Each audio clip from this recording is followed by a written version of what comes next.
হারে বাড়ে দেখেন, রমাদানে একটা নফল করলে ফরজের সমান সওয়াব, একটা ফরজ করলে 70 থেকে 700 গুণ সওয়াব, রমজানে উমরা করলে হজের সমান সওয়াব।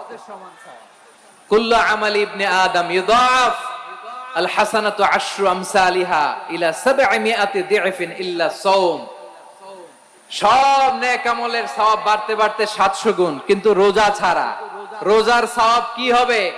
বান্দা খালি রোজা রাখে, ফেরেশতারা কিছু লিখতে পারে না আমলনামায়, কারণ আল্লাহ বলে এটা কিছু লিখিস না, কারণ as-সাওমু লি, এই রোজা রাখছে আমার জন্য, ওয়া আনা আজজি বিহি, এই রোজার সওয়াব, প্রতিদান, অ্যাওয়ার্ড এটা কিয়ামতের দিন আমি আল্লাহ নিজ হাতে দেব, নিজ হাতে দেব।